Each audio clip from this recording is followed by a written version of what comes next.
Space x अगले माह stock market में आ रही है और इससे एलन मस्क दुनिया के पहले खरबपति शख्स बन सकते हैं। ये कंपनी कई बरसों से अपनी माली तफसीलात खुफिया रखती आई है, लेकिन सरमायाकारों के लिए जारी किए गए प्रॉस्पेक्टस ने पहली बार इसके माली मामलात की एक झलक फराहम की है। स्पेस एक्स की हदफी मालियत 1.75 ट्रिलियन डॉलर रखी गई है, जिससे ये अमेरिकी स्टॉक मार्केट में लिस्ट होने वाली अब तक की सबसे कीमती कंपनी बन सकती है। और इस पूरी कहानी में एलन मस्क का हिस्सा इंतहाई अहम है।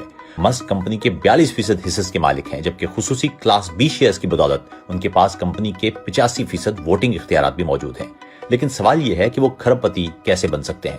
अगर स्पेस एक्स की मालियत वाकई 1.75 ट्रिलियन डॉलर तक पहुंच जाती है तो सिर्फ कंपनी में मस्क के हिस्से की मालियत तकरीबन 735 अरब डॉलर हो जाएगी। जब इस रकम को टेस्ला और उनके दीगर कारोबारों और स्टॉक मार्केट में आकर हिस्से फरोख्त करने के साथ मिलाकर देखा जाए तो उनकी मजमूई दौलत 1 ट्रिलियन डॉलर से भी मुतजाविज हो सकती है।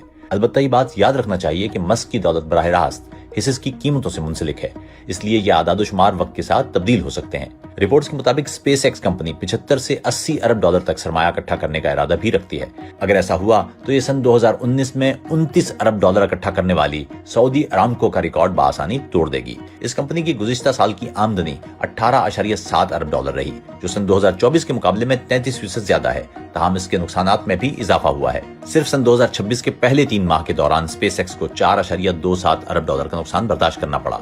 जहां तक आमदनी का ताल्लुक है तो इसका सबसे बड़ा जरिया स्टारलिंक है, जो कंपनी का सैटेलाइट इंटरनेट कारोबार है और मजमूई आमदनी का बड़ा हिस्सा फराहम करता है।